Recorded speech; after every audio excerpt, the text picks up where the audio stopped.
What's up, guys? Chooch out here cruising around on the Kingsong S20. Now this is going to be just more of a chill cruise through the woods, some beautiful sights, and just taking it easy on this thing. And this is the speed where you can really get a ton of range out of this thing, guys. If you're just riding on trails like this and just using the suspension to just take all that strain and all those bumps off your knees and just enjoy it like this, you can even do a few little side hits, riding up some rocks and a little jumps in there. But if you're just cruising at about 15, 20 top speed on the trails, just cruising along, you can get so much range out of this thing, guys.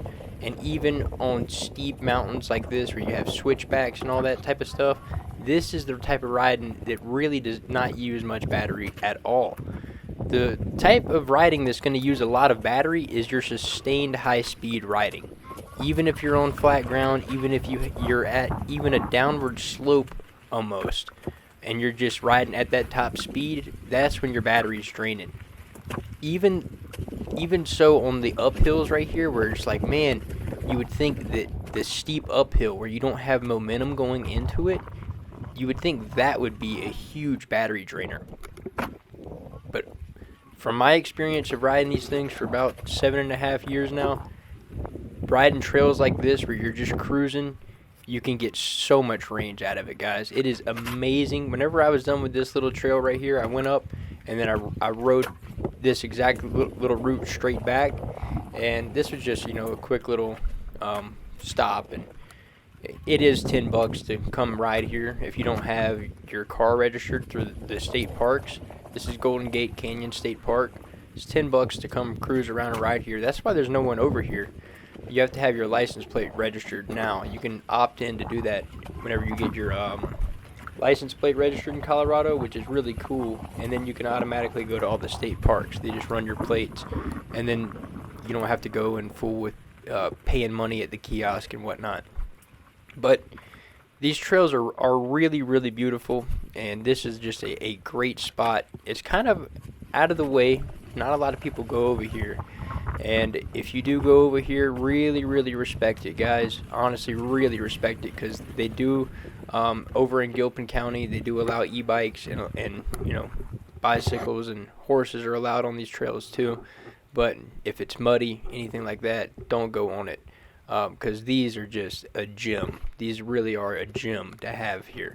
And this wheel really, with the suspension, just cruising along like this, it does no damage at all to the trails, and you can just enjoy nature, guys. It was a beautiful day, and the weather was crisp, about 70 degrees outside, and this is a weekday. Whenever I go to these trails, I try to genuinely go whenever there's not going to be crowded.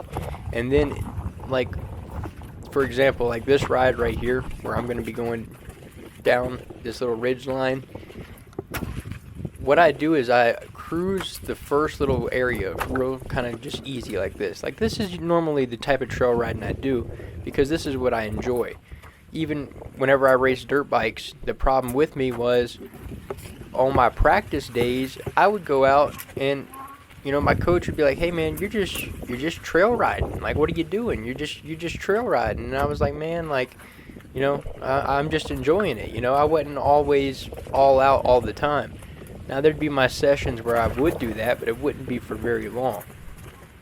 And so this is what I'm typically doing. I'm typically riding like this, just enjoying nature, just cruising, and this wheel works great for that, guys. It works. I mean, you could easily go 55, 60 miles riding like this, even up switchbacks, even up steep terrain. The place where the Kingsong S20 just suffers, guys, is, you have a knobby tire that adds to it with suspension. It's a heavier wheel. It has a ton of battery power. For me, being a smaller weight guy, I have no issues with the range I get, but I'm telling you, this is where it shines, where you're keeping it under that 25 mile an hour mark, just cruising the trails, just looking at the sights, and that suspension's working the whole time. And you can see right there, it's doing everything it needs to do, and this is very enjoyable. Now, whenever I'm doing this, but what I'm looking at is I'm scouting the trail out. I'm making sure there's no one walking dogs. I'm making sure there's no hikers, there's no wildlife, there's no rocks in the way, and there's also no snag lines up. And this being a state park, that would probably be the last thing that would be up, but you never know, guys. When you're going down trails like this, when you're riding, and this is going to be for everybody out there, especially the people that ride where it's not like open space and stuff like that, and you just maybe have like a trail in your neighborhood or something, it's like a little bit iffy if it's private property or not. You really need to go through that trail real slow, guys. Every single time you go to it, you need to go through it slow and look very carefully at everything. And like this right here is genuinely, like, this is pretty slow trail riding for me right here, where I can just, I can pick out the rocks I want to jump over, I can look at the surroundings, I can make sure that there's no anomalies in the trail. And then once I scout it all out, I know, hey, there's nobody walking a dog, or there's no horses, there's nobody behind me for a long way, because I saw nobody in the parking lot. I saw no anomalies in the trail. There's no, significant mud or ice spots right here. They're coming up. You'll see them in a minute. But what that allows me to do is, on my way back, I know there's no one coming, and there's no obstructions in the trail. And then that's whenever I can get the cool footage of really ripping it for about 10 minutes. That's usually about what I do, guys. I'm not out just being a ruthless idiot on this thing all the time. I'm just cruising around most of the time, really just being respectful of the trails, of nature, of everyone else. And then whenever you do see the fast footage of me riding on these things, it's because I've planned it out. I've made sure the path was clear. I've made sure there's no one coming. And it's short bursts, guys. It's seriously is. It's not just get on this thing and just go all out everywhere you want to go, and there's not going to ever be a problem. Just like anything else, there's planning that goes into it, and it's a calculated risk. It really is. You have to make sure, just like riding a mountain bike through here, just like riding a horse, there's risk involved with that. And I think everybody that does that, if you're just getting into it, there's things to learn, respectfully so. And I think that this is just a teaching thing for people out there. Every time you go down a trail on your first time going down it, and to your point where you're going to either turn around or before you make another lap of that loop, your first loop or either your first go-to turnaround point needs to be slow, or it needs to be slower than your footage getter, your fast run. And you'll see this exact same run coming up, but you'll see me go back the other way full send, where it's like I immediately turn around right here.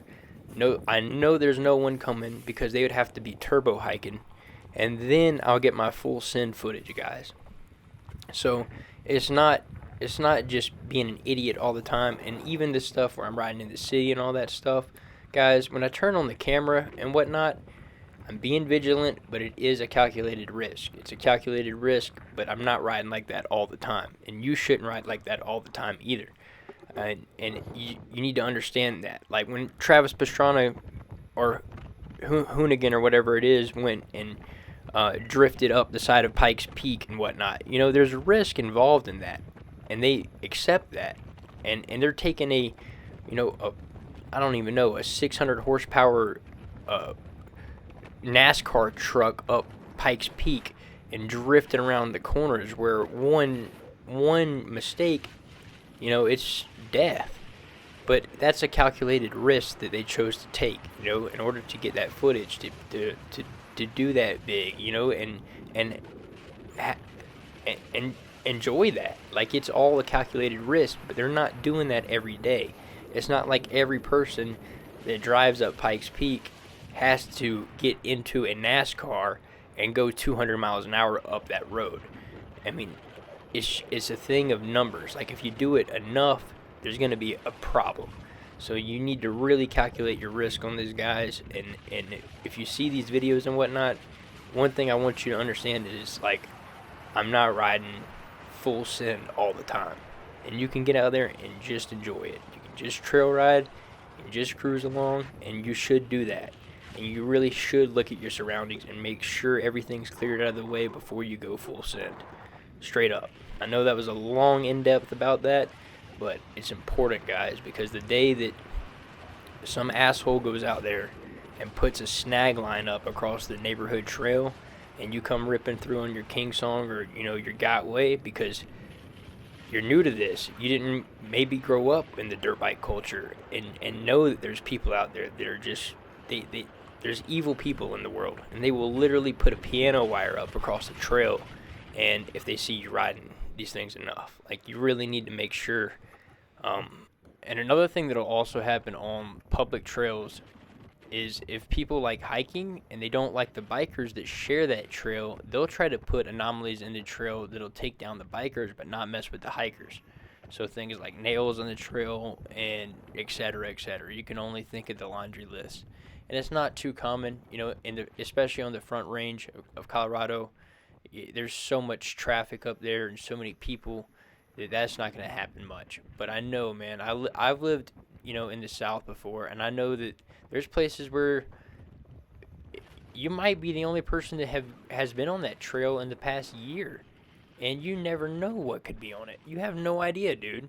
So, and with this, it makes you explore everything, guys. It makes you really, really explore everything and see the whole world in a different way. Like, and it makes you really, nonchalant, because it's not like you have like a vehicle or something up there where you look suspicious trying to steal something. I mean, you're on an electric unicycle, so you might weasel your way into a situation one day, or like where you're on private property and you're not out there to do anything malicious. You're just genuinely just exploring stuff, dude. So you just need to be careful about it. Be careful where you go. Be careful of your surroundings. If you do stumble on anybody's property, on anything like that, or whatever, just be careful, man. Be cordial, be cool, and just be apologetic, man. If anybody like comes at you or anything like that, just be completely cool. Just try to simmer it down. Try to take it from wherever it's at to a little bit lower in any situation with these things, guys. Because people are crazy as hell, dude, and I know they are.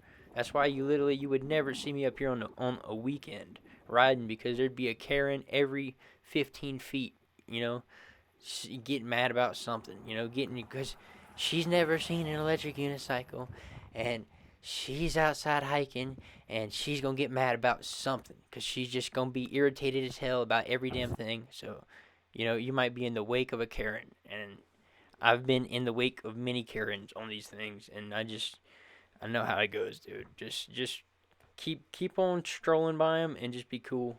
And that's just, and try to go on days where there's no Karens.